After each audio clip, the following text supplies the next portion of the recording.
ಹುಬ್ಬಳ್ಳಿಯ ಇಂದಿರಾ ಗಾಜಿನ ಮನೆಯಲ್ಲಿ ತೋಟಗಾರಿಕೆ ಮತ್ತು ಕೃಷಿ ಇಲಾಖೆ ಹಾಗೂ ವಿವಿಧ ಇಲಾಖೆಗಳ ಸಹಯೋಗದಿಂದ 3 ದಿನಗಳ ಫಲಪುಷ್ಪ ಮೇಳ ಮತ್ತು ಕರಕುಶಲ ಪ್ರದರ್ಶನವನ್ನು ಆಯೋಜಿಸಲಾಗಿದೆ. ಈ ವೇಳೆ ಶಾಸಕರಾದ ಮಹೇಶ್ ತೆಂಗಿನಕಾಯಿ, ಎನ್ಎಚ್ ಕೋನರಡ್ಡಿ, ಜಿಲ್ಲಾ ಪಂಚಾಯಿತಿ ಉಪ ಕಾರ್ಯದರ್ಶಿ ಮಲ್ಲಿಕಾರ್ಜುನ ಕೋಬಲಬಾಗಿ, ತೋಟಗಾರಿಕೆ ಇಲಾಖೆಯ ಜಂಟಿ ನಿರ್ದೇಶಕ ಕಾಶಿನಾಥ್ ಭದ್ರಣ್ಣ, ಕೃಷಿ ಇಲಾಖೆಯ ಜಂಟಿ ಕೃಷಿ ನಿರ್ದೇಶಕ ಮಂಜುನಾಥ್ ಅಂತರವಳ್ಳಿ, ಉಪ ಕೃಷಿ ನಿರ್ದೇಶಕರಾದ ಆರ್ಜಿ ಸಂದೀಪ್, ಟಿಎಚ್ ನಟರಾಜ್, ಹಿರಿಯ ಸಹಾಯಕ ತೋಟಗಾರಿಕಾ ನಿರ್ದೇಶಕ ವರುಣ ಅಮೀನಗಡ, ಸಹಾಯಕ ಕೃಷಿ ನಿರ್ದೇಶಕರಾದ ಮಂಜುಳಾ ತೆಂಬದ, ರೈತ ಮುಖಂಡರು, ವಿವಿಧ ಇಲಾಖೆಗಳ ಅಧಿಕಾರಿಗಳು ಉಪಸ್ಥಿತರಿದ್ದರು. ದೂರದರ್ಶನದೊಂದಿಗೆ ಶಾಸಕ ಮಹೇಶ್ ತೆಂಗಿನಕಾಯಿ, ಪ್ರದರ್ಶನದಲ್ಲಿ ಆಹಾರ ಪದಾರ್ಥಗಳಿಂದ ತಯಾರಿಸಿದ ಉತ್ತಮ ಕಲಾಕೃತಿಗಳು ಇಡಲಾಗಿದೆ.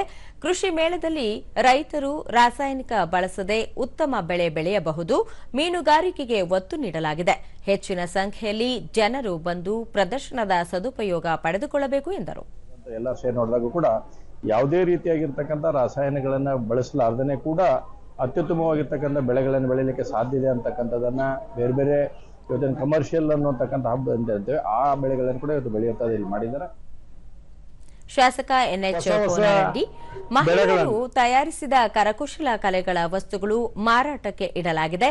ಮೀನುಗಾರಿಕೆಯನ್ನು ಮಾಡುವವರಿಗೆ ಮಾರ್ಗದರ್ಶನ ಮಾಡಲಾಗುತ್ತಿದೆ.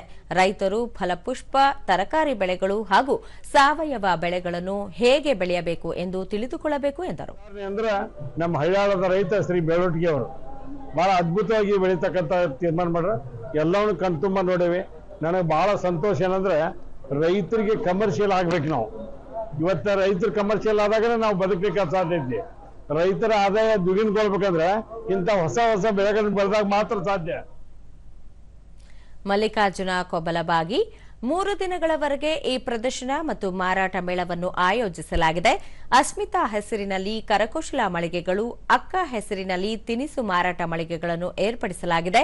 ಕೃಷಿ ಸಂಬಂಧಿತ ಮಾಹಿತಿ ಪಡೆಯಲು ಸಂಪನ್ಮೂಲ ವ್ಯಕ್ತಿಗಳನ್ನು ನಿಯೋಜಿಸಲಾಗಿದೆ ಎಂದರು. ಇದೆಲ್ಲನೂ ಸೇವ್ ಆಗೋದ್ರಿಂದ ರೈತರಿಗೆ ತುಂಬಾ ಅನುಕೂಲ ಆಗುತ್ತೆ ಅಂತ ನನ್ನ ವಿಚಾರ. ಇದು ಅಗ್ರಿಕಲ್ಚರ್ ಡಿಪಾರ್ಟ್ಮೆಂಟ್ ಇಂದ. ಇನ್ನು ಫಿಶರೀಸ್ ಆರ್ನಮೆಂಟಲ್ಸ್ ತಂದು ಇಟ್ಟಿದ್ದಾರೆ. ಇವುಗಳಿಂದ ಏನಾಗುತ್ತಂದ್ರೆ ನಾವು ಮನೆಯಲ್ಲಿ ಆಗಲಿ ಖರೀದಿ ಮಾಡಬೇಕಾದ್ರೆ ವಸ್ತು ಆಗಲಿ ಮತ್ತು ಇದರಿಂದ ಏನಾಗುತ್ತೆ ಅಂದ್ರೆ ರೈತರೇ ತಯಾರಿಸಿರ್ತಕ್ಕಂಥ ಕೆಲವರು ವ್ಯಾಪಾರಸ್ಥರು ತಯಾರಿಸಿರ್ತಕ್ಕಂಥವು ಅದಾವ. ಅವುಗಳನ್ನ ಪರ್ಚೇಸ್ ಮಾಡೋದ್ರಿಂದ ಅನುಕೂಲ ಆಗುತ್ತೆ ಅಂತ ಎಲ್ಲ ಇಲಾಖೆಯವರು ನಾವು ಕೋಆರ್ಡಿನೇಷನ್ ಇಂದ ಮಾಡಿದೀವಿ.